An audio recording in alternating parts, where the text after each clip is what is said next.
Hello विद्यार्थी मित्रांनो, मी रमाकांत पांचाळ आपले या ऑनलाईन प्लॅटफॉर्मवर खूप खूप स्वागत करतो.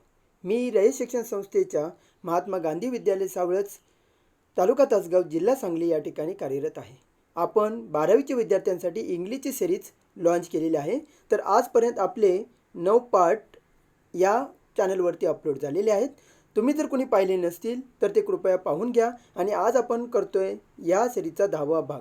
ओके, यामध्ये आपण घेणार आहोत लेसन 2, ज्याचं नाव आहे ऑन सेईंग प्लीज, आणि त्याचा आपण घेतोय पहिला एक्स्ट्रॅक्ट. आणि यामध्ये आपण करणार आहोत क्वेश्चन आन्सर डिस्कस, त्याचे पर्सनल रिस्पॉन्सेस आणि लँग्वेज स्टडी. तर वेळ वाया न दवडता आपण आपल्या टॉपिकला सुरुवात करूया. त्या अगोदर आपण बघून घेऊया त्याचा जो लेखक आहे त्याची थोडक्यात माहिती. हा बघा, त्याचा जो लेखक आहे त्याचं नाव आहे गार्डिनर, अल्फ्रेड जॉर्ज गार्डिनर. त्याचा जन्म झाला होता 1865ला. बघा, तो कुठे जन्मला बघा, चेम्सफोर्ड, एसेक्स म्हणजे इंग्लंडमध्ये तो जन्मला 1865ला. आणि त्याने आपलं जे लिटररी करिअर आहे, म्हणजे लेखक म्हणून एक करिअर आहे, तो कसं स्टार्ट केलं बघा, एक जर्नलिस्ट म्हणून, एक पत्रकार म्हणून त्याने ते स्टार्ट केलं. आणि तो जेव्हा 37 इयरचा होता त्यावेळी तो अपॉइंटेड ॲज एडिटर, संपादक म्हणून त्याला अपॉइंट केलं होतं. कुठं बघा, डेली न्यूज लंडन, लंडनचं एक काय आहे, एक महत्त्वाचं जे वृत्तपत्र आहे त्याचा तो संपादक म्हणून अपॉइंट झाला होता. आता बघा, काही लोक टोपण नावाने काय करतात, आपलं लेखन लिहितात. आपल्याला माहिती आहे बालकवी असे जे आहेत ते टोपण नावाने काय करायचे, आपलं लेखन साहित्य करायचे. मग याचं टोपण नाव काय होतं बघा, सिडोनाईम. तो कोणत्या टोपण नावाने लिहायचं, सिडोनाईम या टोपण नावाने तो लिहायचा. आता काय काय लिहिले बघा त्याने, alpha of the plough he made, अजून काय केलं बघा, regular contributions to the daily news, daily न्यूजमध्ये त्याने काय केलं, आपलं योगदान दिलेलं आहे. अजून काय केलं, हीच एसेज, तो एसे पण लिहायचा बघा, निबंध लिहायचा, लेख लिहायचा. Uniformly elegant, graceful and humorous, विनोदी होते त्याचे जे निबंध लिहायचा तो. The pillars of the society, pebbles on the shore. अजून काय केलं त्याने, many furrows and leaves in the wind are some of his best known writing. हे काय त्याचं महत्त्वाचं लेखन आहे. तर आता ह्या धड्यामध्ये त्याने काय केलं आहे ते आपण बघूया. या धड्यामध्ये त्याने कशाचा आपल्याला अर्थ सांगितलेला आहे किंवा कोणत्या बेसिसवरती हा धडा त्याने लिहिलेला आहे ते आपण थोडक्यात बघून घेऊया. In on saying please he points out the value of good manners. Good manners म्हणजे काय बघा, मॅनर्स मागच्या वेळी आपण काय केलेलं ह्याच्यावरती डिस्कस केलेलं आहे. मॅनर म्हणजे वागणुकीची पद्धत आणि मॅनर्स म्हणजे वागणूक. मॅनर म्हणजे एखादी पद्धत, कशी आहे कोणतीही असू देत, ती पद्धत असते. आणि मॅनर्स जेव्हा यस लागतो तेव्हा त्या होतं वागणूक. मग गुड मॅनर्स म्हटले, चांगली वागणूक. मग हे चांगले वागणुकीचं महत्त्व म्हटलं त्याने कुठे, इन सोशल लाईफ म्हणजे सामाजिक जीवनामध्ये. अजून त्याने काय अधोरेखित केलं बघा, इम्पेसायझिस म्हणजे काय, अधोरेखित करणं. कशाचं महत्त्व अधोरेखित केलं बघा, इम्पॉर्टन्स म्हणजे महत्त्व. कशाचं महत्त्व अधोरेखित केलं आहे की कर्टसी म्हणजे काय, सौजन्य म्हणतो ना आपण, प्रतिज्ञा म्हणतो आपण, प्रतिज्ञावेळी म्हणतो मी सर्वांशी सौजन्याने वागेन, म्हणजे विथ कर्टसी. सर्वांबरोबर मी बिहेव कसं करेन, विथ कर्टसी करेन, सौजन्याने वागेन. अँड पोलाइटनेस म्हणजे नम्रता. प्रत्येकाकडे काय असली पाहिजे, नम्रता असली पाहिजे, विनम्रता असली पाहिजे दुसऱ्याशी बोलताना. इन डेली बिहेवियर म्हणजे दैनंदिन जीवनात ह्या सौजन्याचं आणि ह्या नम्रतेचं महत्त्व त्याने काय केलेलं आहे, अधोरेखित केलेलं आहे. मग असं काय होईल बघा जर नाही केलं तर, काय म्हणतो बघा तो, he shows how polite speech, polite म्हणजे नम्र, सभ्य स्पीच, सभ्य भाषण. पोलाइटच्या विरुद्ध काय होणार बघा, रूढ. जर आपण एखाद्याशी रूढ बोललो किंवा पोलाइट बोललो तर त्याचा परिणाम काय होईल बघा. And manner Sutton the atmosphere म्हणजे आजूबाजूचं वातावरण काय होईल, मस्त होईल, प्रफुल्लित होईल, आनंदित होईल.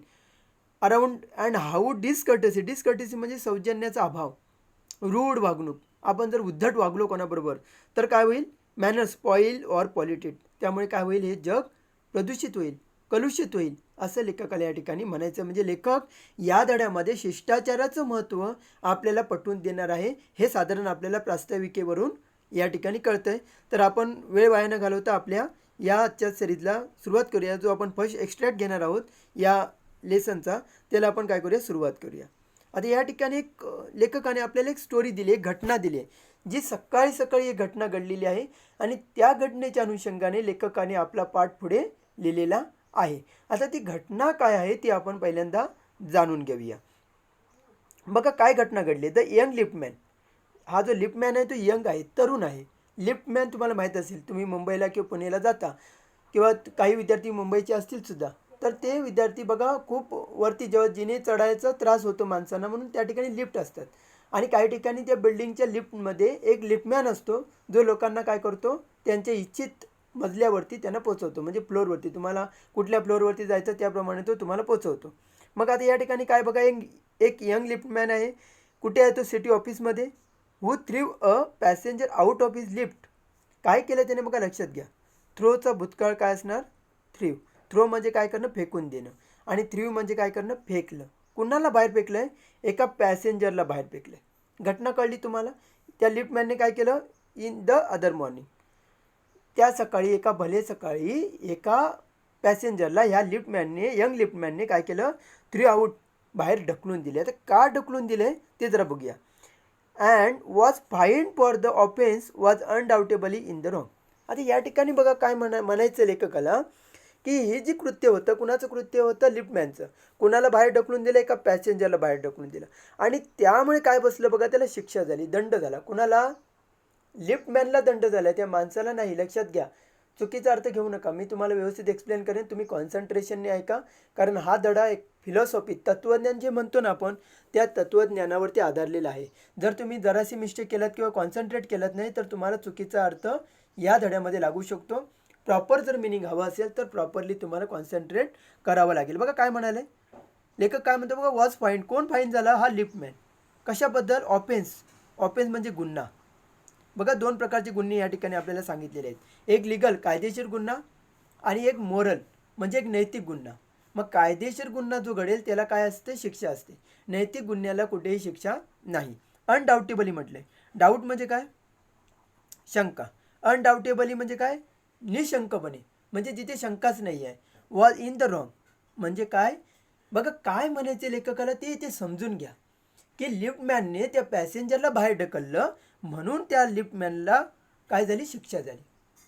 लिफ्टमॅनने त्या पॅसेंजरला बाहेर ढकललं, आता शिक्षा कोणाला झाली? लिफ्टमॅनला झाली.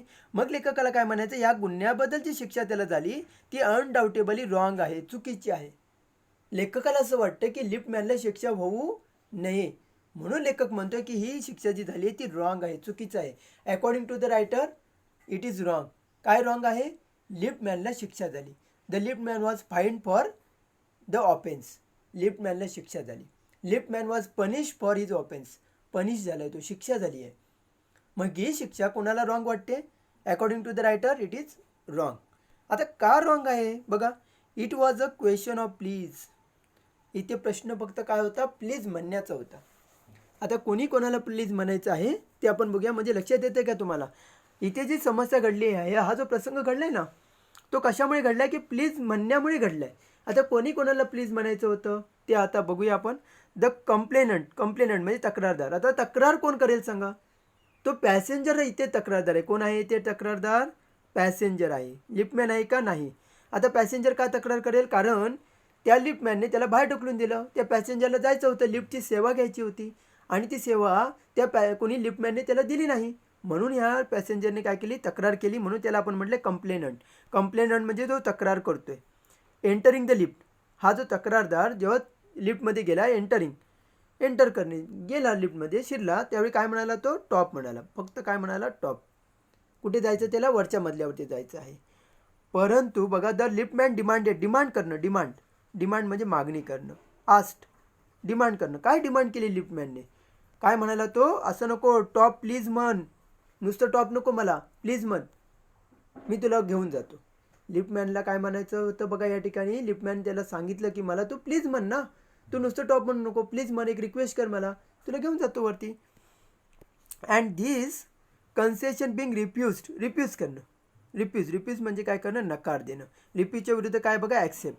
हे तुम्हाला लक्षात आलं पाहिजे बघा. अँटोनिम, सिनोनिम हे तुम्हाला लक्षात आले पाहिजेत. व्हॉकॅब्युलरी तुमची वाढली पाहिजे. म्हणून मी वेगवेगळे शब्दांचे अर्थ तुम्हाला सांगत आहे, वेगवेगळे शब्द या ठिकाणी सांगत आहे. तुम्ही एक नोटबुक सोबत घेऊन ते लिहिण्याचा प्रयत्न करा. बघा डिमांड करणं. काय डिमांड केलं बघा त्याने? कुणी लिफ्टमॅनने डिमांड केलं होतं की मला काय कर, तू टॉप प्लीज म्हण. परंतु काय केलं? हे कन्सेशन, ही जी सूचना होती ती रिफ्यूज कोणी नाकारली? त्या पॅसेंजरने नाकारली. त्यामुळे काय झालं बघा, आता ही रिफ्यूज कोणी केली आहे बघा? त्या पॅसेंजरने केली आहे. म्हणून काय केलं? ही म्हणजे इथे कोणाला आहे? लिफ्टमॅन. लक्षात घ्या कुठे कोण आहे. लिफ्टमॅन नॉट ओनली डिक्लाइन करणं म्हणजे न मानणं. काय न मानणं? कॉम्प्लाय विथ द इन्स्ट्रक्शन. कॉम्प्लाय करणं बघा, कॉम्प्लायचा अर्थ अजून एक होतो ओबे करणं. ओबे म्हणजे माहिती आहे तुम्हाला, ओबे म्हणजे आज्ञा पाळणं, आणि डिक्लाइन म्हणजे पाळायला नकार देणं, डिक्लाइन करणं. ओके, डिक्लाइन पाळायला नकार देणं. काय? Comply with the instruction. Comply with the instruction म्हणजे काय? सूचना. मग आता या ठिकाणी या लिफ्टमॅनने कशाला नकार दिले सांगा?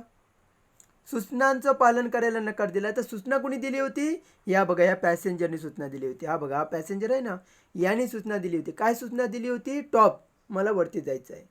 त्यावेळी लिफ्टमॅनने काय सांगितलं की मला तू प्लीज म्हण, मी तुला वरती घेऊन जातो. परंतु त्यावेळी ह्याने काय केलं? रिफ्यूज. कोणी रिफ्यूज केलं? कन्सेशन कोणी रिफ्यूज केली? ह्या पॅसेंजरने रिफ्यूज केली. तेव्हा त्याच्यावरती ॲक्शन काय घेतली लिफ्टमॅनने? Not only decline to comply with the instruction. त्याची सूचनांचं पालन करायला. तर सूचना काय देत होता पॅसेंजर? की मला वरती घेऊन जा. मग ह्याला नकार कोणी दिला? Decline to comply with the instruction या लिफ्टमॅनने. ही म्हणजे कोण आला या ठिकाणी? हा यंग लिफ्टमॅन आलाय. त्याने काय केलं? नकार दिला. आणि काय केलं? नॉट ओनली, फक्त नकारच नाही दिला, but hurled the passenger out of the lift. Hurled म्हटले बघा, आउट, बाहेर फेकून देणं. कुणाला? त्या पॅसेंजरला काय केलं? आउट ऑफ द लिफ्टमधून बाहेर ढकलून दिलं. म्हणजे नुसतं सूचनांचं पालन करायला नकार दिला, तेवढ्यावर थांबला का लिफ्टमॅन? नाही थांबला. तर त्याला काय केलं? त्याला बाहेर ढकलून दिलं. इथपर्यंत कळतंय का? काय शंका आहेत का इथपर्यंत कोणाच्या? आपण पुढे बघूया काय झालंय आता. This of course was carrying a comment on manner too far. बघा, आता या लिफ्टमॅनने कशाची अपेक्षा केली होती असं वाटते तुम्हाला? आता कॅरिंग अ कमेंट याचं डायरेक्टली काय करू नका, वर्ड टू वर्ड अर्थ घेऊ नका. या ठिकाणी आपल्याला असं घ्यायचं आहे की आवाजवी अपेक्षा कुणाकडून केली होती? ऑन मॅनर म्हणजे चांगल्या वागणुकीची आवाजवी अपेक्षा केली होती. कोणी? या लिफ्टमॅनने केली होती. बघा, कोणाकडून केली? या पॅसेंजरकडून. पण ती त्याला मिळाली का? नाही मिळाली. त्याने काय केलं? डायरेक्टली त्या पॅसेंजरने नकार दिला की मी तुला प्लीज वगैरे काही म्हणणार नाही. त्यावेळी त्या लिफ्टमॅनने चिडून त्या पॅसेंजरला लिफ्टच्या बाहेर ढकलून दिलं. म्हणजे बघा, हे लक्षात येतं का? कॅरिंग अ कमेंट लक्षात येतं का? की आवाजवी अपेक्षा करणं. कशाची अपेक्षा केली? चांगल्या वागणुकीची अपेक्षा काय केली होती? त्या लिफ्टमॅनने त्या माणसाकडून केली होती. परंतु आता काय झालं बघा, discourtesy is not a legal offence. म्हणजे शिष्टाचाराने न वागणं, उद्धट वागणं, उद्धट म्हणूया आपण याला, उद्धट वागणे हा काय? लिगल म्हणजे कायदेशीर. ऑफेन्स म्हणजे काय? गुन्हा. म्हणजे मला सांगा, इथे काय म्हटलं एवढं लक्षात घ्या. डिसकर्टसी इज नॉट, इथे या शब्दांवरती लक्ष द्या. नाही आहे म्हटलं. काय नाही आहे? उद्धट वागणूक हा कायदेशीर गुन्हा नाही. कोणता कायदेशीर गुन्हा नाही आहे? उद्धट वागणे हा कायदेशीर गुन्हा नाही असं म्हटलंय. Discourtesy is not a legal offence. डिसकर्टसीच्या विरुद्ध काय होईल सांगा? कर्टसी आणि डिसकर्टसी. आता डिसकर्टसीने तुम्ही वागलात, उद्धटपणे तुम्ही वागलात, मग इथे कायदा आहे का? कुठे कुणाला शिक्षा होते का? हा उद्धटपणे वागला म्हणून शिक्षा करूया असं कुठे आहे का? नाही आहे. अँड काय म्हटलं बघा, लिगल ऑफेन्स हा काय नाही आहे? लिगल कायदेशीर गुन्हा नाही. And it does not excuse assault and battery. आता ॲसॉल्ट अँड बॅटरीचा अर्थ तुम्हाला नीट लक्षात घेतला पाहिजे. त्याचा आपण काय करूया? व्होकॅब्युलरी बघून घेऊया. ॲसॉल्ट अँड बॅटरीचं काय सांगितलं अर्थ बघा. ॲसॉल्ट अँड बॅटरीचं काय सांगितलं आहे?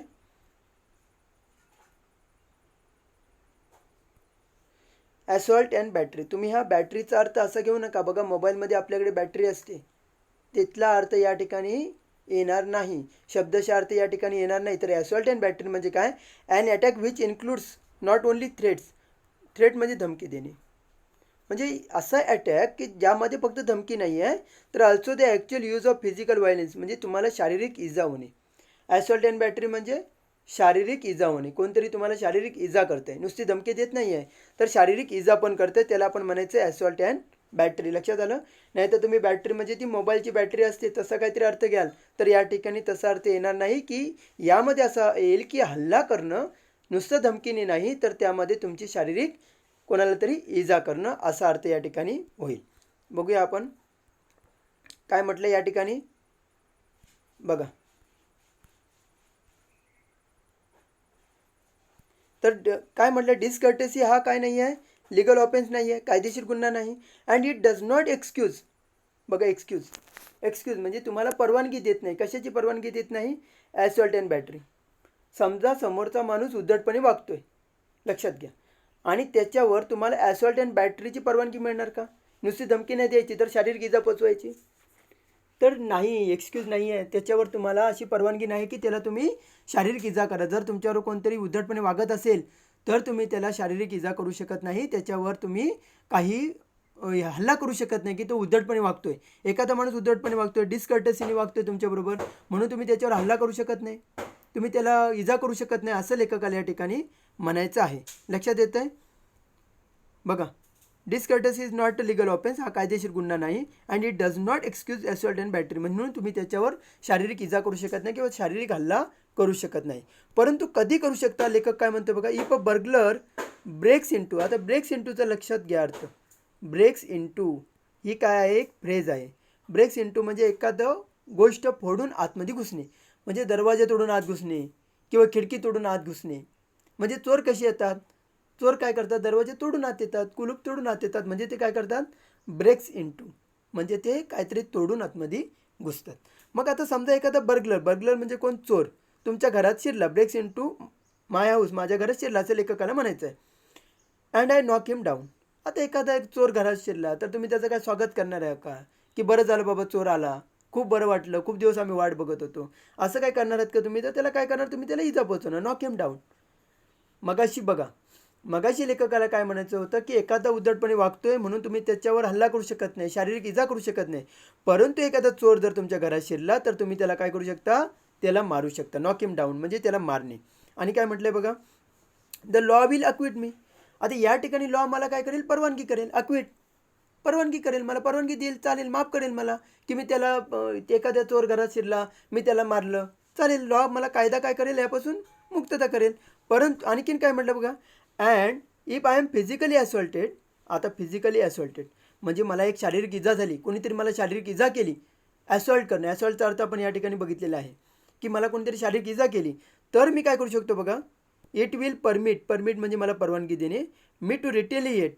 आता रिटेलिएटचा अर्थ आपण बघून घेऊया, विथ रिजनेबल व्हायलेन्स. आधी रिटेलिएटचा अर्थ आपण बघून घ्या. रिटेलिएट म्हणजे काय बघा, रिटेलिएट म्हणजे काय म्हटलं बघा, retaliate to do something harmful to someone because they have done something harmful to you. म्हणजे एखादा माणूस जर तुम्हाला हार्मफुल करत असेल, एखादी इजा करत असेल, तर तेवढीच त्याच प्रमाणात काय करायचे? इजा आपण त्याला करायची आहे. रिजनेबल व्हायलेन्स म्हटलंय बघा. काय म्हटलं या ठिकाणी? हा अर्थ लक्षात घ्या, चुकीचा अर्थ तुम्ही घेऊ नका. बघा काय म्हटलं, it will permit me to retaliate with reasonable violence. बघा, एखाद्याने तुमच्या म्हणजे इजा केली, एखादा चाकू घेऊन तुमच्यावर आला तर तुम्ही त्याला चाकू मारू शकता, म्हणजे रिजनेबल व्हायलेन्स. एखादा माणूस जर तुम्हाला फक्त काय केलं, फक्त तुम्हाला धमकी दिली म्हणून तुम्ही त्याचा खून करू शकत नाही. तुम्ही म्हणाल मग मला त्याला धमकी दिली, मला त्याने धमकी दिली म्हणून मी त्याचा खून केला, हे रिजनेबल व्हायलेन्स होऊ शकत नाही. ज्या प्रमाणात समोरचा तुम्हाला इजा करतोय बघा, समोरचा फिजिकली असॉल्टेड ज्या प्रमाणात करतोय त्या प्रमाणात तुम्हाला रिटेलिएट करणं म्हणजे त्याला पण तुम्ही इजा करू शकता. जो तुमच्यावर इजा करतोय त्याला तुम्ही इजा करू शकता, परंतु ती कशी करायची आहे? रिजनेबल व्हायलेन्स त्याच प्रमाणात करायची आहे. म्हणजे एखाद्याने तुमच्या कानाखाली मारली तर तुम्ही त्याला चाकू मारलात, ते रिजनेबल व्हायलेन्स होऊ शकत नाही, तर तुमच्यावर तो गुन्हा होईल. ज्या प्रमाणात समोरचा तुमच्यावर हल्ला करतोय त्या प्रमाणात तुम्ही हल्ला करण्याची परवानगी तुम्हाला कोर्ट देतं. तुमचं स्वसंरक्षण, याला आपण म्हणतो स्वसंरक्षण करणं. आपल्या स्वतःचं स्वसंरक्षण आपण करू शकतो. आता इथे काय म्हटलं बघा, it does this because the burglar and my assailant म्हणजे कोण? हल्लेखोर, जो अटॅक करतोय तुमच्यावरती, have broken quite definite commands of the law. आता हे का शक्य आहे? अगोदरच्या प्रसंगाला का शक्य नाही? ते अगोदर आपण बघितलं, काय बघितलं होतं की तो जो शिष्टाचार्याने वागत नाही त्याच्यावर तुम्ही काय करू शकत नाही? इजा करू शकत नाही, त्याच्यावर तुम्ही हल्ला करू शकत नाही. परंतु हे दोघे जे आहेत, बर्गलर जो चोर आहे आणि ॲसिलंट म्हणजे तुमच्यावर जो अटॅक करतोय, त्यांनी काय केले बघा, हे लक्षात घ्या. ठिकाणी त्यांनी definite commands of the law म्हणजे त्यांनी कायदा मोडलाय. तुम्हाला असं जर विचारलं की त्या बर्गलरवर किंवा त्या ॲसिलंटवर तर तुम्ही का ॲक्शन घेऊ शकता? कारण त्यांनी काय केलं आहे? लॉ ब्रेक केलं आहे, म्हणून तुम्ही त्याच्यावर ॲक्शन घेऊ शकता. परंतु त्या शिष्टाचार्याने न वागणाऱ्याबरोबर तुम्ही ॲक्शन घेऊ शकत नाही. आता इथे काय म्हटलं आहे बघा, बट नो लिगल सिस्टीम, कोणतीही कायदेशीर यंत्रणा, could attempt to legislate against bad manners. लेजिस्लेटचा अर्थ बघून घेऊया आपण. बघा काय म्हटलं आहे लेजिस्लेटचा अर्थ. ॲसिलंट म्हणजे अटॅक करा आणि लेजिस्लेट म्हणजे मेक अ लॉवर लॉज, म्हणजे कायदा तयार करणं. आता कोण कायदा तयार करतं? बघा आपली यंत्रणा आहे, ती यंत्रणा काय करते? कायदा तयार करते. बघा इथे काय म्हटलं आहे, काय म्हटलं बघा, बट नो लिगल सिस्टीम, कोणती कायदेशीर यंत्रणा कुड अटेम्प्ट टू लेजिस्लेट, कायदा तयार करणे अगेन्स्ट बॅड मॅनर्स, म्हणजे वाईट वागणुकीच्या विरुद्ध कोणच कायदा, कोणतीही यंत्रणा कायदा तयार करू शकत नाही. Or could sanction the use of violence against something which it does not itself recognise as a legally punishable offence. इथे काय म्हटलंय बघा की कोणताही यंत्रणा इथे कायदा तयार करू शकत नाही. आणि सँक्शन करणं म्हणजे पास करणं. काय पास करणं? की यूज ऑफ व्हायलन्स म्हणजे हिंसा करणं. कोणाच्या अगेन्स्ट त्याच्या विरुद्ध कोणाच्या? Something which it does not itself recognise as a legally punishable offence, म्हणजे यंत्रणा स्वतःच त्याला अपराध म्हणत नाही. कोणाला अपराध म्हणत नाही? की वाईट वागणुकीला अपराध, गुन्हा मानत नाही. कोण मानत नाही? बघा स्वतःच लिगली पनिशेबल ऑफेन्स कोण मानत नाही? Itself recognise. इटसेल्फ म्हणजे कोण? स्वतः. कोण? ही जी यंत्रणा आहे ना, लिगल सिस्टीम, ती स्वतःच त्या वाईट वर्तणुकीला काय मानत नाही? अपराध मानत नाही, गुन्हा मानत नाही. मग ती कायदा तरी कसा तयार करेल? त्याच्या विरुद्ध असा कोणता कायदाच नाही. लेजिस्लेट म्हणजे कायदा तयार करणे, म्हणजे कोणता कायदा त्या बॅड मॅनरच्या विरुद्ध आजपर्यंत तयार झाला नाही. कारण का तयार झाला नाही? कारण ती यंत्रणा स्वतःच तिला त्या गोष्टीला अपराध मानत नाही. वाईट वागणुकीने वागणे, वर्तणूक करणे याला ती स्वतःच गुन्हा मानत नाही. आता काय म्हटलं पुढे बघा, and our sympathy with the liftman, आपण काय करू? त्याची सिम्पथी, आपली सिम्पथी, सहानुभूती कोणाबरोबर आहे? लिफ्टमॅन बरोबर आहे. We must admit that the law is reasonable, तरी पण ॲडमिट करणं म्हणजे मान्य करणं की कायदा काय आहे? योग्य आहे. कायदा आपल्या ठिकाणी योग्य आहे हे आपल्याला मान्य करावं लागेल. जरी आपण सहानुभूती कोणाला देत असलो, त्या लिफ्टमॅनला जरी आपण सहानुभूती दिली तरी आपल्याला कायदा योग्य आहे हे मान्य करावं लागेल. आता काय म्हटलं पुढे, it would never do if we were liberty to box people's ear because we did not like their behaviour or the tone of their voices or the scowl on their faces. आता या ठिकाणी to बॉक्सचा अर्थ आपण जाणून घेऊया. To box म्हणजे काय बघा, टू बॉक्स म्हणजे फाईट विथ द फिस्ट म्हणजे मुठी, म्हणजे ठोसे लगावणे. म्हणजे आता बघा इथे काय सांगायचं लेखकाला, की काय म्हणायचं बघा लेखकाला, की असं जर झालं, काय झालं? इट वूड नेव्हर डू, असं व्हायला नको आहे. काय व्हायला नको आहे? आपल्याला if we were at liberty, जर आपल्याला स्वातंत्र्य मिळालं, कशाचं स्वातंत्र्य? टू बॉक्स पीपल्स इयर्स, म्हणजे इथे माणसांना ठोसे लगावण्याचं स्वातंत्र्य. कधी? का म्हटलं? Because we did not like their behaviour, जर त्यांचं वर्तन आपल्याला आवडलं नाही आणि म्हणून आपल्याला लिबर्टी मिळाली, स्वातंत्र्य मिळाले. काय स्वातंत्र्य मिळाले? कुणाला ठोसे लगवायचं. म्हणजे जो ज्याला जास्त ताकद आहे तो काय करेल? लगेच कोणाला सकाळ संध्याकाळ मारत बसेल. कारण काय म्हणेल? मला तुझं वर्तन नाही आवडलं, मला तुझी वागणूक नाही आवडली. अजून काय म्हणेल? काय वाटेल बघा, टोन ऑफ देअर व्हॉइसेस, म्हणजे त्यांची आवाजाची पट्टी नाही आवडली आपल्याला, वर खाली, म्हणजे कोण जोरात बोलला तर त्याला 2 ठोसे लावायचे. म्हणजे काय होईल या ठिकाणी बघा, or the scowl on their faces. Scowl म्हणजे काय बघा, चेहऱ्यावर पडणारे आठ्या म्हणतो ना आपण मराठीत, चेहऱ्यावर पडणाऱ्या आठ्या. तर काय होईल? त्या आठ्या मला आवडल्या नाहीत असं तो काय म्हणेल? आठ्या आवडले नाहीत म्हणून तो काय करेल? कुणालाही ठोसे लावण्याचं जर परवानगी आपल्याला कायद्याने दिली तर काय होईल बघा, कशासाठी? की वाईट वागणूक नाही आवडली, कुणाच्या आवाजाची पट्टी आपल्याला नाही आवडली, किंवा एखाद्याच्या चेहऱ्यावरच्या आठ्या आपल्याला नाही आवडल्या, तर काय होईल?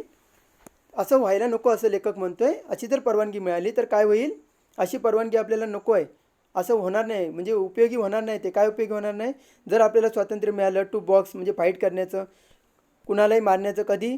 की त्यांचं जर आपल्याला बिहेवियर नाही आवडला, त्यांच्या आवाजाची पट्टी आपल्याला नाही आवडली, किंवा स्कॉल ऑन देअर फेसेस, 3 कारणं सांगितलेत. अशी जर कारणं आपल्याला नाही आवडली तर ठोसे लावण्याचं जर स्वातंत्र्य आपल्याला मिळालं तर काय होईल? ते असं नको आहे स्वातंत्र्य, असं लेखकाला म्हणायचं या ठिकाणी बघा. मग काय होईल पुढे, our fist would never be idle. Idle म्हणजे काय बघा, आयडल हा शब्द लक्षात घ्या. Idle is equal to lazy आहे शब्द. लेझी म्हणजे आळशी किंवा रिकामी. म्हणजे आपली मुठी, अर फिस्ट म्हणजे मुठी कधीही रिकामी राहणार नाहीत. And the gutters of the city would run with blood all the day. आणि जे गटार आहेत म्हणजे शहराची जी गटार आहेत ती काय होतील, रक्ताच्या पाटाने वाहत राहतील. असं जर परवानगी मिळाली ना, विचार करा, अशी जर परवानगी मिळाली, कोण वाईट वर्तणुकीने वागत असेल किंवा चांगलं वागत नसेल तर त्याला मारायचं, तर काय होईल बघा, प्रत्येकाची मुठी कधीच रिकामी राहणार नाही. नेवर बी आयडल म्हटले बघा या ठिकाणी, never be idle, would never be idle. कुणाच्या मुठी रिकामी राहणार नाही. ते काय करतील, हे जे गटर्स आहेत ना शहराची, ती रक्ताच्या पाटाने व्हायला लागतील. इतकी काय होईल, या ठिकाणी मारामाऱ्या, फायटिंग होत राहील. जर लोकांना परवानगी भेटली की शिष्टाचाराने न वागणाऱ्याबरोबर तुम्ही काय करा, हिंसा करा. पुढे काय म्हटलंय बघा, I may be as uncivil as I may please, असं म्हटलंय बघा. अनसिव्हिल, अनसिव्हिल म्हणजे मला जसं वागायचं, मला अनसिव्हिल वागायचं म्हणजे असभ्य वागायचं आहे, तसं मला जसं योग्य वाटते, मे आय प्लीज म्हटले म्हणजे मला जसं योग्य वाटेल. आय मे प्लीज म्हणजे मला जसं आनंदी वाटेल, मला जसं योग्य वाटेल तसं मी असभ्य वागेन, असं म्हटलं आहे. And the law will protect me against violent, म्हणजे मला जसं वागायचं तसं मी वागेन. आणि हा जो कायदा आहे तो मला काय करेल, संरक्षण देईल. कुणापासून संरक्षण देईल, की माझ्या विरोधात कोण हिंसाचार करणार नाही, मी कसंही वागेन, परंतु माझ्या विरोधात कोण हिंसाचार करणार नाही याचं प्रोटेक्शन कोण मला देईल, कायदा मला देईल. आणि काय म्हटलं, रिटेलिएशन, व्हायलंट रिटेलिएशन म्हणजे माझ्यावर हिंसाचार होणार नाही, मला कोण हिंसा करणार नाही, याच्यापासून मला कायदा काय करेल, संरक्षण देईल, असं लेखकाला या ठिकाणी म्हणायचं आहे. आणि काय म्हटलं बघा, I may be haughty. Haughty म्हणजे काय बघा, जर आपण अर्थ समजून घ्या हॉटीचा. हॉटी म्हणजे बघा, having a high opinion of oneself and open a low opinion of others, seeming to consider yourself better than others. म्हणजे काय, घमंडी माणसाला बघा, एखादा माणूस घमंडी असतो त्याला आपण काय म्हणायचं, हॉटी म्हणायचं. हॉटी म्हणजे घमंडी. म्हणजे काय म्हणतोय बघा लेखक या ठिकाणी, आय मे बी हॉटी, मी कसाही असेन, मी काय असेन, घमंडी असेन. अजून काय म्हटलं बघा, और बुरिश. बुरीचा अर्थ आपण जाणून घेऊया बघा. बुरिश म्हणजे काय सांगितलं आहे, बुरिश म्हणजे रूड, अनकल्चर्ड, अनसिव्हिलाइज, उद्धट, असभ्य, अगदी असंस्कृत जरी असलो मी. And there is no penalty to pay except the penalty of being written down and ill mannered. म्हणजे इथे मला कोणतीही पेनल्टी नाही, जरी मी असभ्य वागलो, मी शिष्टाचाराने वागलो नाही तरी मला नो पेनल्टी, पेनल्टी नाही, फक्त एकच पेनल्टी आहे, एक्सेप्ट, त्याशिवाय. कोणती पेनल्टी आहे बघा, of being written down as ill mannered. मला लोक काय म्हणतील, हा काय आहे, असभ्य आहे. इल मॅनर्ड फेलो, फेलो म्हणजे काय, असभ्य आहे. एवढंच माझ्यावरती काय होईल, शिक्का बसेल. बाकी मला कोणताही दंड भरावा लागणार नाही. जरी मी असभ्य वागलो, असंस्कृतपणे वागलो, उद्धट वागलो, कसाही वागलो तरी मला काय होईल, कोणताही पेनल्टी भरावी लागणार नाही, फक्त एक्सेप्ट म्हटलं, त्याशिवाय. कोणती, की माझ्यावरती काय होईल, असभ्यपणाचा शिक्का बसेल, एवढंच होईल. अजून काय म्हटलं आहे, the lord does not compel me to say please. Compel, आताच आपण कॉम्पेलचा अर्थ लक्षात घेतला आहे. कॉम्पेल म्हणजे ओबे, आणि याच्या विरुद्धार्थी कॉम्पेलचं जर विचारलं तर काय होणार, डिसओबे. मग मला कोणताही लॉ काय करत नाही, कृपया म्हणण्यासाठी, प्लीज म्हणण्यासाठी काय करत नाही, आज्ञा देत नाही. मला सांगत नाही आहे कोणताही कायदा की तू प्लीज म्हण, असं कोणताही कायदा अस्तित्वात नाही. अजून काय म्हटलं आहे, or to attune my voice to other people's sensibility any more than it says, then I shall not wax my moustache or dye my hair or wear ringlets down my back. इथे काय म्हटलं बघा, अजून काय म्हटलं आहे, की or to attune, attune करणं म्हणजे जाणून घेणं. काय जाणून घेणं, किंवा त्यांच्या भावनांशी सहमत होणं. माय व्हॉइस टू अदर पीपल सेन्सिबिलिटीज म्हणजे इतर लोकांच्या भावना दुखावू नये यासाठी, त्यांच्याबरोबर त्यांच्यासाठी योग्य वागणं, की त्यांच्या भावना दुखावू नये किंवा त्यांच्या भावना जाणून मी बोलावं, असं कोणताही कायदा मला सांगत नाही.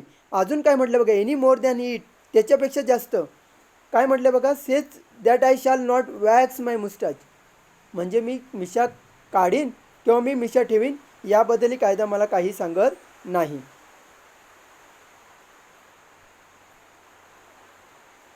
आणखीन काय म्हटलं बघा या ठिकाणी, or dye my hair or wear ringlets down my back, किंवा मी माझे केस काळे करीन किंवा मी केसांच्या झुलप्या, रिंगलेट्स म्हणजे झुलप्या म्हणजे केस वाढवणे, मी केस वाढवेन, अगदी पाठीपर्यंत केस वाढवेन.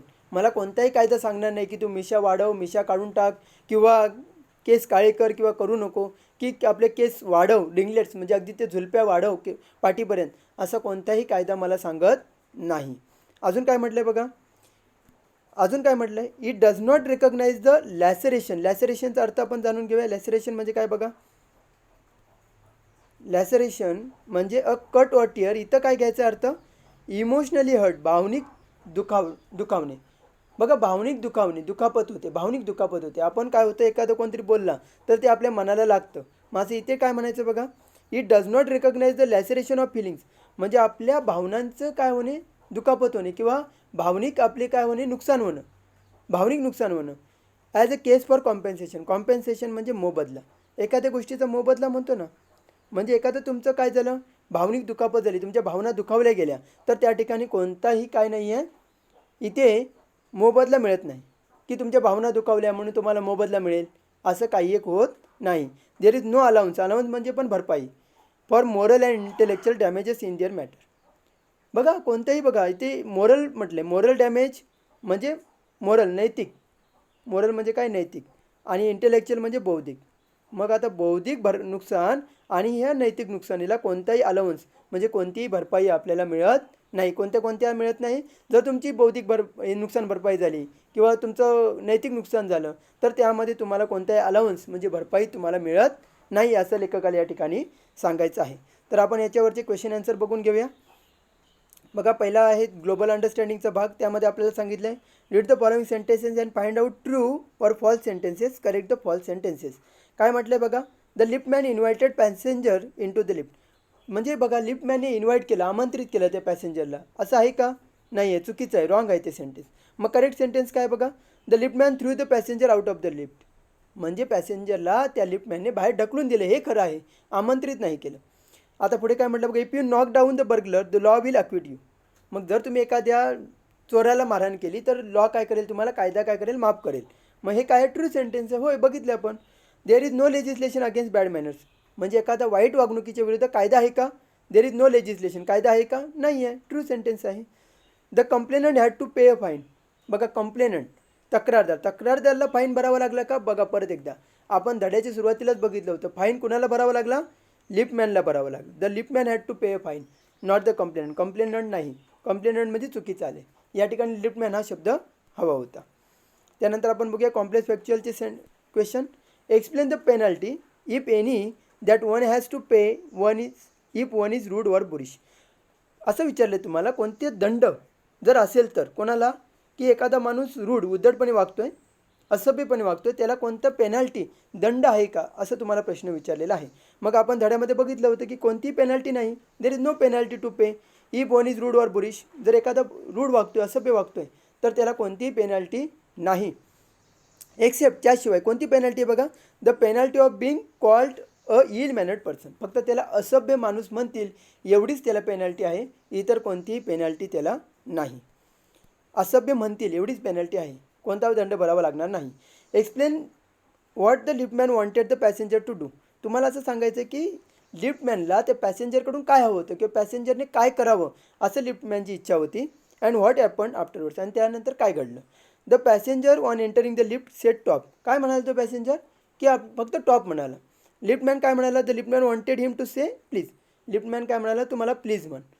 The passenger refuse to do so, पॅसेंजरने रिफ्यूज केलं, नकार दिला, नाही म्हणणार म्हणून. मग लिफ्टमॅनने काय केलं, the liftman instead of taking him to the top floor threw out of the lift, त्या काय केलं, इन्स्टेड म्हणजे ऐवजी, त्याला वरती नेण्याच्या ऐवजी लिफ्टमॅनने त्याला काय केलं, बाहेर ढकलून दिलं. आता आपल्याला सांगायचं आहे बघा, distinguish between legal offence and moral offence. Legal म्हणजे काय, कायदेशीर, आणि मोरल म्हणजे काय, नैतिक. मग आता कोणते दोन गुन्हे सांगितले आपल्याला, कायदेशीर गुन्हा कोणता आणि नैतिक गुन्हा कोणता, असं आपल्याला लिहायचं आहे. मग कायदेशीर गुन्हे बघा कायदेशीर गुन्हे कोणते, बर्गलरी, बर्गलरी म्हणजे चोरी, ॲसॉल्ट म्हणजे कुणाला तरी हिंसा करणे म्हणजे मारहाण करणे, जखमी करणं, आणि बॅटरी म्हणजे सुद्धा एखादे शस्त्र घेऊन काय करणं, कुणाला तरी जखमी करणं. आणि त्यानंतर बघा नैतिक काय म्हटलं बघा, रूड बिहेवियर उद्धट वागणूक, डिसकर्टसी आहे सौजन्याने न वागणे, हॉटिनेस म्हणजे घमंडी, आणि लॅसरेशन ऑफ ओन्स फिलिंग म्हणजे एखाद्याच्या भावना दुखावणे, हे सुद्धा काय आहे, नैतिक गुन्हा आहे. त्यानंतर पर्सनल रिस्पॉन्स विचारलं आहे बघा, describe a person you have come across who is always polite, एखादा नम्र माणसाला तुम्ही भेटला आहे अँड हेल्पफुल, जो मदत करतो सगळ्यांना, अशा माणसाला तुम्ही भेटला आहे, तर त्याबद्दल तुम्हाला काय करायचं, वर्णन करायचं आहे. आता कोणाला भेटलं आहे बघा, what do you think about him or her, त्याच्याबद्दल तुम्ही काय विचार करताय. द सिक्युरिटी गार्ड, जो सिक्युरिटी गार्ड आहे of our building, is always polite, नम्र आहे तो, मदत करतो सर्वांना. He will help senior citizens, म्हणजे सिनियर सिटीजन्स म्हणजे जे वयोवृद्ध नागरिक आहेत त्यांना तो मदत करतो, कशासाठी, get in and out of their cars, म्हणजे कारमध्ये बसण्यासाठी किंवा बाहेर येण्यासाठी, कारमधून उतरण्यासाठी, किंवा इन टू द लिफ्ट, लिफ्टमध्ये चढण्यासाठी मदत करतो. He will help any person who has heavy bags, जर एखाद्या माणसाकडे खूप हेवी बॅग्स असतील, वजनदार बॅग्स असतील, तरी त्याला तो काय करतो, मदत करतो. ही ऑल्सो रिप्लाइज म्हणजे उत्तर देणे. पोलाइटली नम्रपणे उत्तर देतो to any questions asked by anyone. कोणताही क्वेश्चन त्याला विचारा तरी तो काय करतो, नम्रपणे उत्तर देतो. अजून काय करतात, त्यामुळे त्याच्याबद्दल बरोबर आम्ही कसं वागतो, बघा कसं वागतो. वी ऑल लाईक हिम, आम्हाला तो खूप आवडतो. अँड ऑपन शेअर म्हणजे देणं. काय देतो त्याला आम्ही, चॉकलेट्स अँड बिस्किट्स देतो. म्हणजे त्याच्यावर शेअर करतो आम्ही चॉकलेट किंवा बिस्किट. आणि काय करतो, we also give him books, पुस्तकं देतो, स्टेशनरी देतो, वह्या वगैरे, पेन वगैरे देतो. अँड टॉईज, खेळणी देतो फॉर हिज लिटल चाइल्ड. म्हणजे त्याच्या लहान मुलासाठी सुद्धा आम्ही खेळणी वगैरे देतो, कारण तो खूप चांगला आहे म्हणून आम्ही सुद्धा त्याच्याबरोबर चांगले वागतो. म्हणजे गिव्ह अँड टेक म्हटलं. जसं तुम्ही दुसऱ्याला देता तसं तुम्हाला रिटर्नमध्ये मिळतं. त्यानंतर आपण बघूया language study. The law does not compel me to say please. बघा या ठिकाणी डज नॉट आले. आपल्याला इंट्रोगेटिव्ह सेंटेन्स म्हणजे प्रश्नार्थक वाक्य बनवायचं, प्रश्न बनवायचं या ठिकाणी. मग प्रश्न बनवताना आपल्याला काय करावं लागेल, हेल्पिंग वर्ब आधी घ्यावं लागेल. या ठिकाणी हेल्पिंग वर्ब आले का, कोणतं आले का, मुख्य क्रियापद नाही आले, म्हणजे डज आले. डजने आपण काय करू शकतो, प्रश्नाची सुरुवात करू शकतो. परंतु डज नॉट काढून टाकायचं, होकारार्थी क्वेश्चन तयार करायचं. नकारार्थी वाक्य असेल तर होकारार्थी क्वेश्चन तयार करायचा असतो. Does the law compel me to say please, अशा प्रकारे तो काय होईल, प्रश्न तयार करेल. डज आधी आल्यामुळे प्रश्न तयार झाला, इंट्रोगेटिव्ह क्वेश्चन तयार झालं. त्यानंतर बघा, it was a question of please. काय ॲड करायचं आपल्याला, क्वेश्चन टॅग ॲड करायचा आहे. मग आपण काय करतो, पहिल्यांदा सेंटेन्स लिहून घेतो, त्यानंतर कॉमा देतो आणि त्यानंतर आपण क्वेश्चन टॅग ॲड करतो. जर हेल्पिंग वर्ब आला असेल तर तेच हेल्पिंग वर्ब घेऊन त्याचं होकारार्थी सेंटेन्स असेल तर नकारार्थी क्वेश्चन टॅग होतो. नकारार्थी सेंटेन्स असेल तर होकारार्थी क्वेश्चन टॅग होतो. विद्यार्थी मित्रांनो, जर तुम्हाला क्वेश्चन टॅगबद्दल काही कन्फ्युजन असेल, जर तुम्हाला जमलिंग होत असेल, काय कळत नसेल, तर कमेंटमध्ये नक्की टाका. तुम्हाला काय शिकवून हवं असेल माझ्याकडून, तुमचे काय होईल, तुम्ही जे मला टाकाल, जे रिक्वेस्ट कराल ते मी नक्की त्याचा व्हिडिओ बनवून तुमच्यासाठी टाकेन. जर तुम्हाला क्वेश्चन टॅग हवा असेल तर तसं कमेंटमध्ये मेन्शन करा. मी क्वेश्चन टॅगचा व्हिडिओ नक्कीच अपलोड करेन आणि अगदी सोप्या भाषेत सर्व डिटेलमध्ये ॲनालिसिस करेन. ओके, बघा काय आलं आहे. आपण पहिल्यांदा आहे तसं वाक्य लिहून घ्यायचं, त्यानंतर कॉमा द्यायचा, कॉमा दिला आहे बघा. आणि त्यानंतर इथे हेल्पिंग वर्ब आले वॉज. हे सेंटेन्स आहे होकारार्थी म्हणून क्वेश्चन टॅग झाला वॉजंट इट.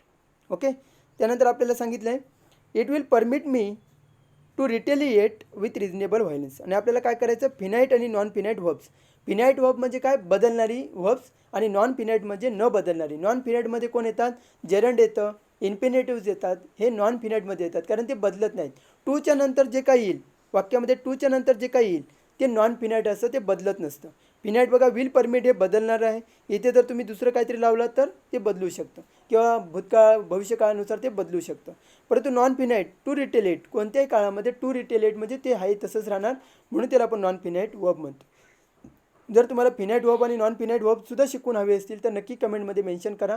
तुम्हाला जो भाग अवघड जातो आहे तो कमेंटमध्ये मेन्शन करा. तुमच्यासाठी तो भाग मी नक्कीच बनवेन, चांगल्या प्रकारे ॲनालिसिस करेन, तुम्हाला समजेल अशा भाषेत करेन आणि तो भाग मी क्लिअर करेन. ओके, जे विद्यार्थी या ठिकाणी माझ्या चॅनलला जॉईन होत आहेत त्यांचं नक्कीच इंग्लिश मी परफेक्ट करणार आहे. काही टेन्शन घेऊ नका, तुमच्या परीक्षेच्या बाबतीत अजिबात टेन्शन नको. तुम्ही माझ्याबरोबर कायम राहा, अगदी परीक्षेपर्यंत राहा.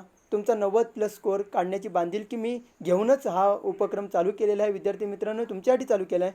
तर कृपया तुम्ही जास्तीत जास्त कमेंट करा, जास्तीत जास्त लाईक करा माझ्या चॅनलला, आणि सर्वांनी जरूर सबस्क्राईब करा आणि समोरची बेल आयकॉन दाबायला विसरू नका. म्हणजे जेणेकरून जेव्हा मी नवीन पार्ट अपलोड करेन तेव्हा तुम्हाला नोटिफिकेशन, माझ्या चॅनलची नोटिफिकेशन मिळत जाईल, त्या पार्टची नोटिफिकेशन मिळेल.